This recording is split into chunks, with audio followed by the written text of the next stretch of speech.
Kikubwa si kama TFF tumefarijika kwa jitihada zinazofanyika kupitia KTO, Karibu Tanzania Organization, kwa kushirikiana na Wizara ya Elimu, Sayansi na Teknolojia, ambao moja kwa moja wanasimamia vyuo vya maendeleo ya jamii nchini.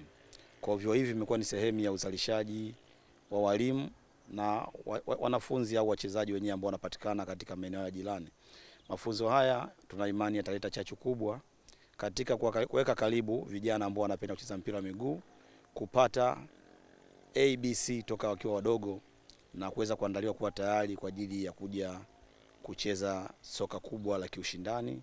Lakini kama ambavyo tunasema mpira ni fursa, basi hao ambao watapata mafunzo kutoka kwa wakufunzi hawa ambao wameshiriki mafunzo haya, tunategemea watakuja kuchukua majukumu ya kuchezea timu za taifa, kuchezea vilabu vikubwa, na hiyo itakuwa ni sehemu ya kuendesha maisha yao kupitia mpira wa miguu.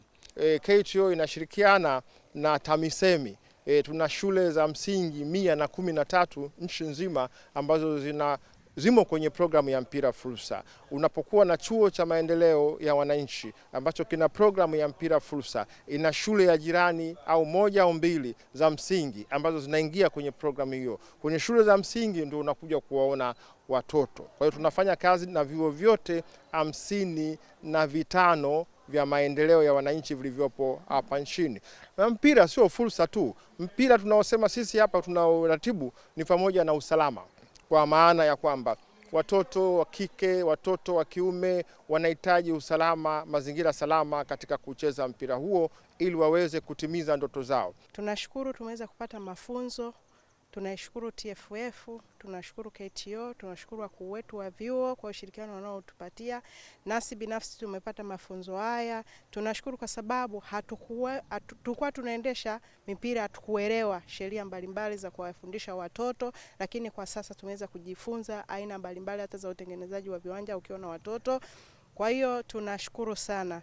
Napenda kutoa shukrani zangu kwa TFF, KTO pamoja na wakuu wa vyuo kwa kutuwezesha kushiriki katika mafunzo haya kwa muda mfupi. Kwa hiyo nawashukuru sana. Katika mafunzo haya faida nilizozipata ni mojawapo ni namna ya kutengeneza mipira kama mnavyoona hapa. Tumeweza kujifunza namna ya kutengeneza mpira. Na kitu kingine ni namna ya kuhandle uwanja, kumanage uwanja kama kocha, namna gani unaweza kuibua vipaji mbalimbali na kushirikiana vizuri na wanafunzi ambao utakuwa unawaelekeza.